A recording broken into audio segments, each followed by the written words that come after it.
This video is about what my new band is, Vis Boys. I've been in groups since I was 18.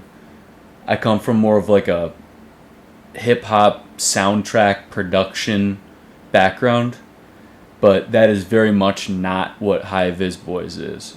High Vis refers to like high visibility clothing, guys you see out working on the roads, things like that. And if you've heard, it's a lot. It's referring back to old school rock anthems like AC/DC, White Stripes, that type of vibe. It's kind of a fun, positive vibe, but it's not too bubblegum. And this relates to the inspiration that I had for this sound. Goes back a few years.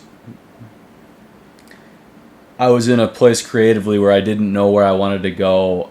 I was not in a good spot creatively. I wasn't feeling very inspired. I wasn't down about it. I've been there before. I know that when you're making music or probably any type of art, you go through periods where you're just not that inspired. You're trying to, and that's your job. You still try to be creative, and that's what keeps you sharp and motivated because you know it's going to come back. Even back then, we're talking maybe I was 28, 29 years old in the time frame I'm referring to. I was in a creative rut, but I was still experienced enough in making music because I'd been doing it for 10 years. I was still experienced enough to know that I think that I'm going to get this back, or I'm going to have another wave of inspiration. And that's absolutely what happened. I was working on a construction project. My dad and I were building a new section of a house for a rental property that he had. And I'm not skilled in this field or anything, but I was helping the contractors with every phase of it, and the foundation, cutting the beams, and then we were working on the siding, putting on the insulation and the vinyl. And I was maybe, again, 28, 29 at the time, and the people we were working with, it was a crew of like 22, 21-year-olds. And they would show up every day. I would work with them, and they were more experienced hanging drywall, doing the siding. But it was really fun. It was the summer. It was like COVID era, so there wasn't a whole lot else to do. And they would have, the music they would have on was like old school rock songs. And I was starting to, day after day, it wasn't music that I would have put on. By the way, these are Zoomers. And so I would have thought that I would have been hearing SoundCloud rap, or I guess I don't even really know, but I wasn't expecting what they were putting on. And what they were putting on was old school rock songs where I had a feeling that it was the guys above them or mentors or people that they had worked with who had passed that down to them. It's like, this is the music that we work to, in a way. Like, or at least that's what they were doing. And I started to that started to really get into my head as we were working day after day. And one day, their Bluetooth speaker or whatever, they didn't have it, or it ran out of battery. And so I brought my Bluetooth speaker out and I put on the music that I would probably normally put on. I put on like some stupid millennial shit. I put on like 2000s rap. Like, it was probably some Dr. Dre. We're talking like classic Dr. Dre stuff that I would think would be a banger anywhere.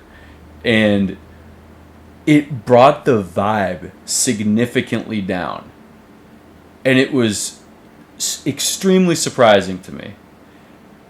And it just was not the same fun, productive energy that the other music had. And the truth is, you can try to spin it however you want, but that music is kind of low vibration at the end of the day. It's kind of negative. It's confrontational. It's kind of angry. And you can spin it like it's motivational or fun in its own way, and yeah, it is. But compared to what they were listening, it wasn't even a close call. And a couple tracks went by, and I was like, you choose something. And they put back on the type of positive stuff that they had on before. And it was one of the most inspiring things creatively that I could point to in my whole life. Because that really stuck with me. In terms of, like, these are young, productive guys where, it's a nice day out. Why would we want music on that's bringing down the energy? I felt it was so palpable. And it made me really think about what kind of music I want to make.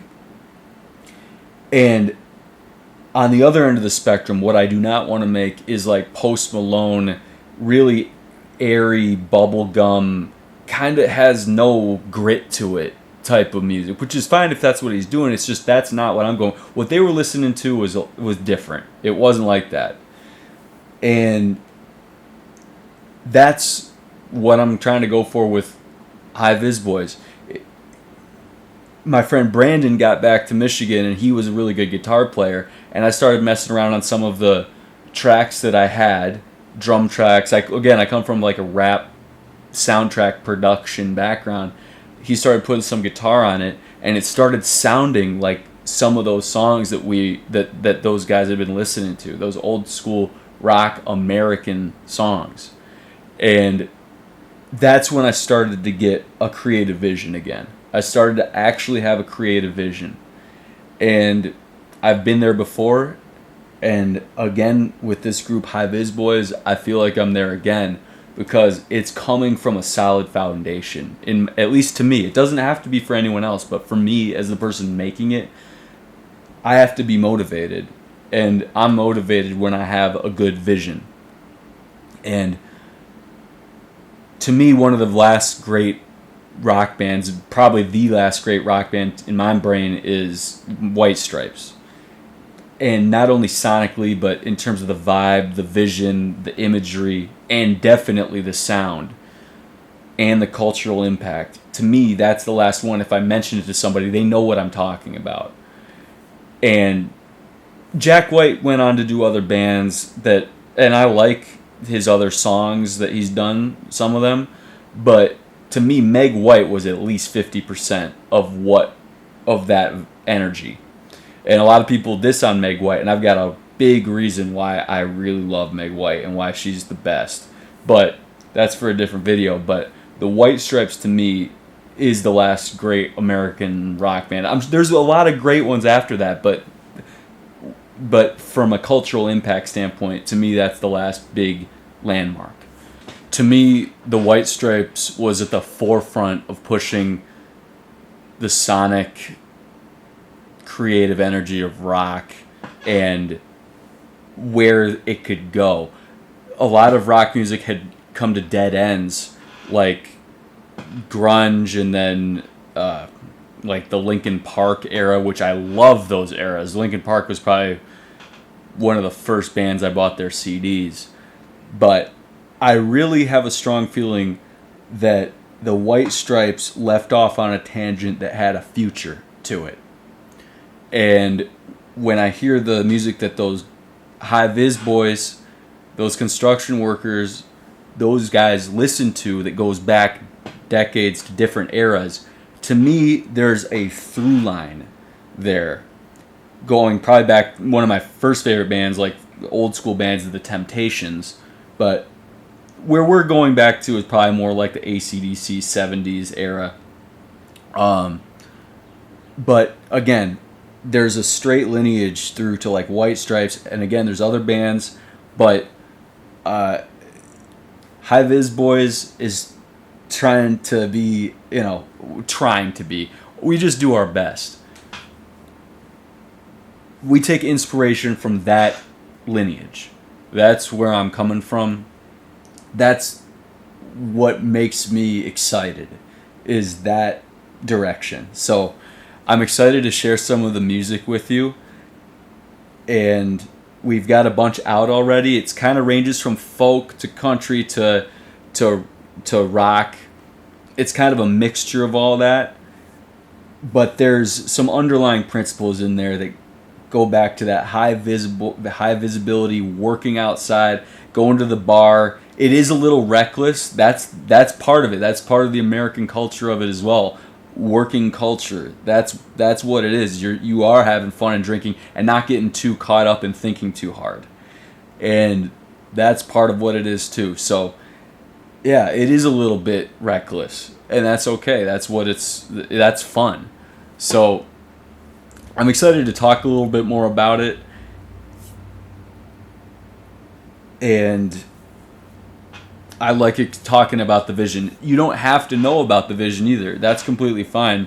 Most people probably won't even need to know, but these are the things that go on in my head and why I become motivated to work on a project. So